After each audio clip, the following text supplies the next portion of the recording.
ہندو مسلمان بھائی چارہ کے حوالے سے پیغام ہے، دھیان سے سنیے گا۔ مرکز نظام الدین آپ جانتے، خواجہ صاحب زندہ تھے، ایک آدمی کینچی لے کر کے آیا، خواجہ صاحب قبول کر لیجئے ہدیہ ہے، تو کہنے لگے استغفر اللہ، لا حول ولا قوت الا باللہ، انا للہ، میں کینچی تمہاری قبول نہیں کروں گا، مجھ کو سوئی چاہیے، میں یہاں جوڑنے کے لیے آیا ہوں، میں توڑنے کے لیے نہیں آیا۔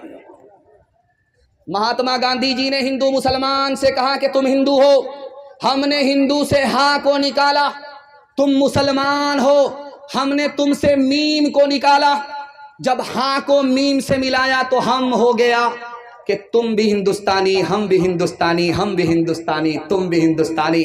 ہندو مسلمان دونوں کو پتا ہے کہ دونوں ہندوستانی ہیں، جب دونوں کو پتا ہے ہندوستانی ہیں تو ہندو مسلمان کا پھر جھگڑا کیسا ہے؟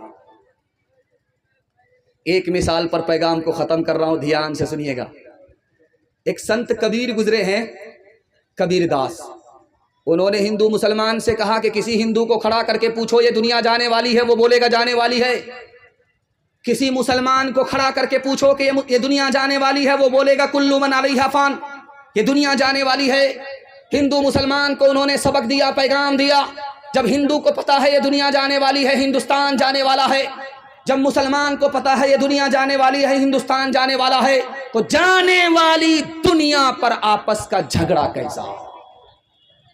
صبح سویرے بادشاہ نے کھڑکی کھولی تو دیکھا ایک آدمی جھاڑو لگا رہا ہے، تو بادشاہ کو خیال ہوا کہ اس منحوس کا میں نے چہرہ دیکھیا صبح سویرے، اب میرا کام بنے گا نہیں، بگڑ جائے۔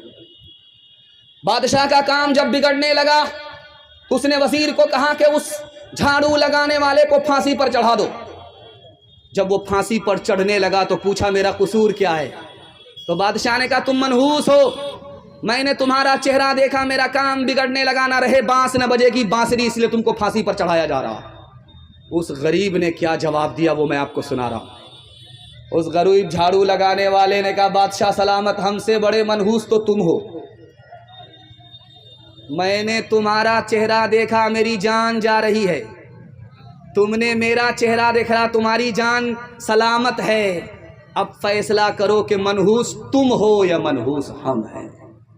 کا بھاگا کچھو گھر نہ رہائی، دیکھت نین چلا جگ جائی، ایک لک پوت سوا لک ناتی، تارا ون گھر دیا نہ باتی، لنکا سی کوٹی سمندر سکھائی، تارا ون کی خبر نہ پائی، کہت کبیرہ انت کی باری، ہاتھ جھاڑ جیسے چلے جواری، کہت کبیرہ انت کی باری، ہاتھ جھاڑ جیسے چلے جواری، حویلی جھوپڑی سب کا مقدر پھوٹ جائے گا،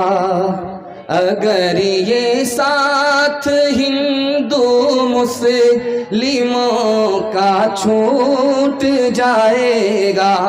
جنازہ رکھا ہوا ہے باپ کا اور بیٹا رو رہا ہے، خاموش ہونے کا نام بھی نہیں لے رہا۔ 5 منٹ ہو گئے، 10 منٹ ہو گئے، آدھا گھنٹہ ہو گیا، امام صاحب ہاتھ جوڑ کر کے کھڑے ہو گئے، بیٹا نماز تو پڑھا دو، نماز جنازہ تو پڑھانے دو۔ اس کے بعد جی بھر کر کے رونا۔ اس لڑکے نے کہا کہ امام صاحب یہ تو پوچھو میں کیوں رو رہا ہوں، میں اپنے باپ کے جنازے پر نہیں رو رہا ہوں، میں اس لیے رو رہا ہوں کہ میرے باپ نے مجھ کو ڈاکٹر بنایا، میرے باپ نے مجھ کو پروفیسر بنایا، لیکن مجھ کو دین کی اتنی تعلیم نہیں ہے کہ باپ کا جنازہ سامنے رکھا ہوا ہے بیٹا نماز جنازہ پڑھا سکے، میں جنازے پر نہیں اپنے اوپر رو رہا ہوں۔ حضرت عمر کی عدالت میں باپ ایک طرف کھڑا ہے، اس کا دعویٰ ہے بیٹا نافرمان، بیٹا ایک طرف کھڑا ہے، اس کا دعویٰ ہے میرا باپ نافرمان۔ حضرت عمر کی عدالت میں یہ ثابت ہوا کہ باپ بھی نافرمان ہے، بیٹا بھی نافرمان ہے، لیکن باپ سے پہلے بیٹا نافرمان نہیں ہے۔ کیسے؟ تو حضرت عمر نے کہا کہ بیٹا ضرور نافرمان ہے، لیکن بیٹے سے پہلے باپ اس لیے نافرمان ہے۔ کھانا تو کھلایا، خوب شوق سے کھانا کھلایا، باپ بننے کا شوق پورا کیا، کپڑا اچھا سے اچھا قیمتی سے قیمتی پہنایا بیٹے کو، مکان بنا کر کے دیا بیٹے کو، لیکن اصل چیز اپنے بچے کو تعلیم سے محروم رکھا۔ بیٹا بعد میں نافرمان ہے، باپ پہلے نافرمان ہے۔ ڈی جے کا ڈانس چل رہا تھا، تو ڈانس چل رہا تھا، ایک آدمی پیسہ مٹھی میں لے کر کے اڑا کر کے کہتا واہ رے لڑکی کیا ڈانس کیا۔ تو بغل کا ایک آدمی بولا وہ لڑکی نہیں ہے لڑکا ہے۔ کہا توبہ توبہ، سوری سوری میڈم۔ وہ بولا میں میڈم نہیں ہوں، اسی لڑکے کا باپ۔ ہاتھ اٹھائیے، وعدہ کیجئے، نوکری نہیں تو تعلیم نہیں، ہاتھ اٹھائیے انشاءاللہ۔ سائنس ٹیکنالوجی میں ماہر بھی بناؤ، اور ظاہر و باطن میں طاہر بھی بناؤ، پہلے تو انہیں یارو مسلمان بناؤ، انسان بناؤ، انہیں انسان بناؤ، انسان بناؤ، انہیں انسان بناؤ، تاجر بناؤ، شوق سے افسر بھی بناؤ، اور ان کو مقدر کا سکندر بھی بناؤ، پر اپنی مغفرت کا سامان بناؤ، انسان بناؤ، انہیں انسان بناؤ، انسان بناؤ، انہیں انسان بناؤ۔ ہر کام پہلے ہوگا، نکاح بعد میں کریں گے، ہاتھ اٹھا دیجئے انشاءاللہ۔ میں آپ کو جگہ پکڑا کر کے رہوں گا، یا تو آپ پٹنہ جائیں گے یا ہمارے ساتھ رانچی جائیں گے، ہم پھول ہیں آپ ہاتھ ہیں، دونوں کا گزارا وہی ہوگا۔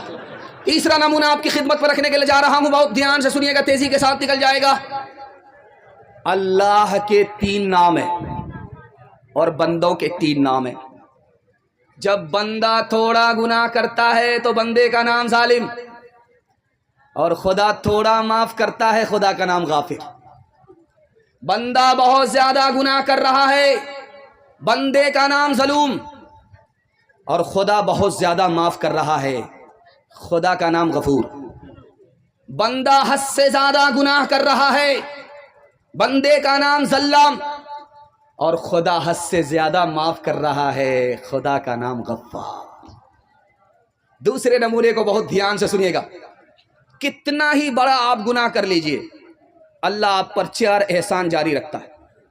آپ کے اوپر پردہ ڈالتا رہتا ہے، آپ کو پکڑتا نہیں ہے، روزی دیتا رہتا ہے، اور صحت کو چھینتا نہیں ہے۔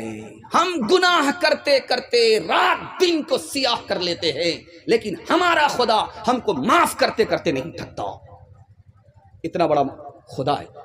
یہ جو اتنا بڑا مجمع بیٹھا ہوا ہے، اس میں ایک آدمی ہے جو سب سے زیادہ جلدی میں گناہ کو معاف کرتا ہے۔ اس پنڈال میں ایک عورت ہے جو سب سے زیادہ گناہ کو جلدی میں معاف کرتی ہے۔ اس پنڈال میں ماں ہے، اس پنڈال میں باپ ہے، جو اولاد کے گناہ کو جلدی سے معاف کر دیتے ہیں۔ بیٹا دوڑا دوڑا آیا، ماں کے پاؤں پکڑا، معافی مانگی، ماں نے معاف کر دیا۔ باپ کی داڑھی پکڑتا ہے، معافی مانگتا ہے، باپ بھی معاف کر دیتا۔ باپ بھی جلدی میں معاف کرتا ہے، ماں بھی جلدی میں معاف کرتی ہے۔ آپ کا کلیجہ ٹھنڈا ہوگا۔ ماں باپ سے بھی زیادہ جلدی میں بندے کے گناہ کو کون معاف کرتا ہے؟ خدا معاف کرتا ہے۔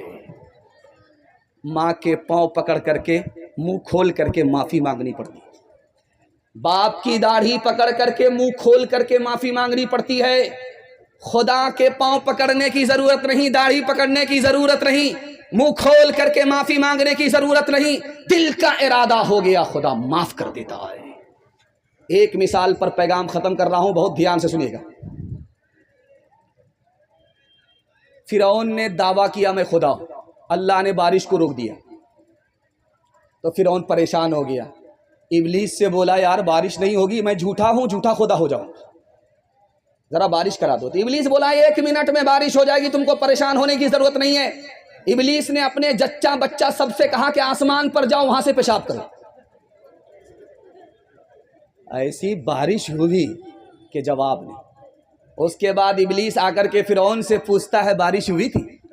کہ یار بارش تو ہوئی تھی، لیکن لوگ کہتے ہیں بڑی بدبودار تھی۔ تو ابلیس بولا جیسا تو خدا ہے ویسی نا بارش ہوگی، اور کیسی بارش ہے؟ ہاتھ اٹھائیے، وعدہ کیجئے آج آذان سنیں گے، کل نماز پڑھیں گے، ہاتھ اٹھائیے انشاءاللہ۔ جس میں خوف خدا نہیں ہوتا، دل وہ حق آشنا نہیں ہوتا، دل وہ حق تب دل تب تک ہے ظالموں کے لیے، حشر جب تک بپا نہیں ہوتا، راہ حق میں جو مٹ گیا جسے، راہ حق میں جو مٹ گیا آج سے، زندہ ہے وہ فنا نہیں ہوتا، زندہ ہے وہ فنا نہیں ہوتا۔ نبی کی سیرت کے حوالے سے پیغام زحمت تمام آپ کی خدمت میں رکھنے کے لیے جا رہا ہوں۔ اللہ ہمارے سنانے کو، آپ کے سننے کو بہت قبول فرمائے۔ سیرت کے حوالے سے سننے کے لیے تیار ہے؟ یہاں سے لے کر کے وہاں تک ہاتھ اٹھا دیجئے انشاءاللہ۔ بیوی سے پوچھ کر کے داڑھی رکھیں گے، ہاتھ اٹھائیے انشاءاللہ۔ بہت مشکل کام ہوگا۔ سیرت کے حوالے سے پیغام زحمت تمام۔ ہمارے نبی کا ہمارے اوپر 6 احسان۔ پہلا احسان ہمارے نبی نے آ کر کے بتایا کہ تمہارا خدا ایک ہے۔ ہمارے نبی کا احسان ہمیں تو پتہ بھی نہیں تھا۔ ہمارے نبی نے آ کر کے بتایا کہ تمہارا خدا ایک ہے۔ ہمارے نبی کا دوسرا احسان، ہمارے نبی نے آ کر کے بتایا کہ تمہارے ماں باپ ایک ہے۔ ہمارے نبی کا تیسرا احسان، تم سب آپس میں بھائی بھائی ہو، ایک ماں باپ کی اولاد ہو، آدم اور حوا کی اولاد ہو، آپس میں بھائی بھائی ہو۔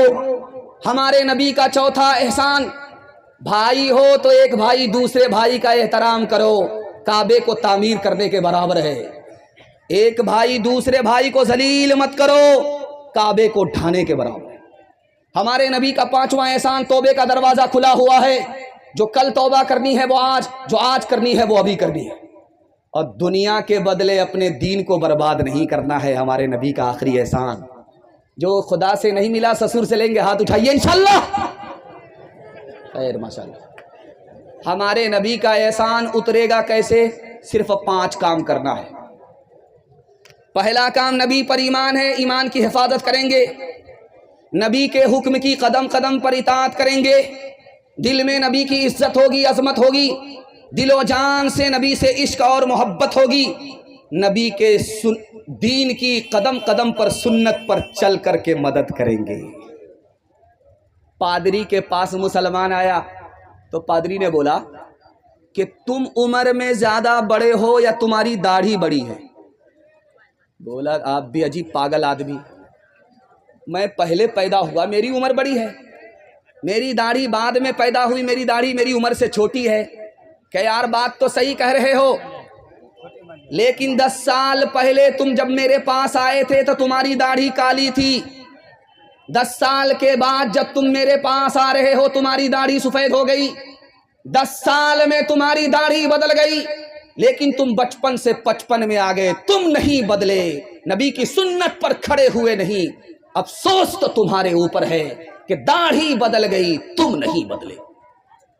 ایک مثال پر پیغام کو ختم کر رہا ہوں۔ یہ لائٹ دیکھ رہے ہیں، مائک دیکھ رہے ہیں، یہ جنریٹر سے سپلائی ہے۔ آج سے 150 سال پہلے پرانی بات ہے، ہزاروں سال پرانی بات ہے کہ جب اکبر بادشاہ سوتا تھا تو چراغ جلتا تھا، اور جب سو کر کے اٹھتا تھا تو اندھیرا ہوتا تھا۔ چراغ جل رہا تھا اور سو کر کے اٹھا تو اندھیرا ہوا، اپنا ہاتھ نکال کر کے دیکھا تو نظر نہیں آیا، گھبرانے لگا، کانپنے لگا، بربل کو بلا کر کے پوچھا، بربل میں نے اندھیرے کو دیکھا، مجھے قبر کا اندھیرا یاد آ گیا، اس لیے میں کانپ رہا ہوں۔ بربل کتنا بڑا عاشق رسول تھا، اس نے کہا گھبرانے کی آپ کو ضرورت نہیں ہے، جب نبی زمین کے اوپر تھے تو اجالا اوپر تھا، جب نبی زمین کے نیچے چلے گئے، قبر میں چلے گئے تو اجالا نیچے چلا گیا۔ مسلمان کی قبر میں اندھیرا ہوتا ہی نہیں ہے۔ ہاتھ اٹھائیے، وعدہ کیجئے نبی کی سنت کو ڈھونڈ ڈھونڈ کر کے زندگی میں زندہ کریں گے انشاءاللہ۔ بیٹا کی شادی فری میں نہیں ہوگی، ہاتھ اٹھا دیجئے انشاءاللہ۔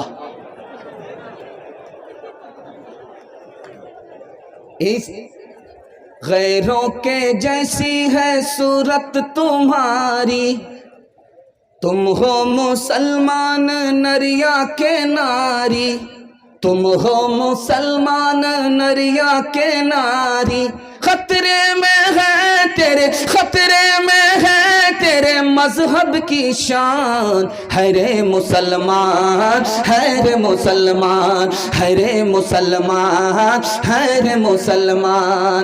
فلمی چلن سے تمہیں دوستی ہے، قول محمد سے کیوں دشمنی ہے، قاصر خدا کا، قاصر خدا کا یہ ہے امتحان، ہے رے مسلمان، ہے رے مسلمان، ہے رے مسلمان، ہے رے مسلمان۔ دنیا اور آخرت کے حوالے سے پیغام ہمارے جوان سننے کے لیے تیار؟ جوش کے ساتھ ہاتھ اٹھائیے انشاءاللہ۔ بوڑھے لوگ غلطی سے ہاتھ مت اٹھائیے گا، آپ لوگ سیدھا جنت میں جا کر کے جوان ہوں گے، حور سے آپ کا ضرور نکاح ہوگا، لیکن یہاں کوئی چانس نہیں۔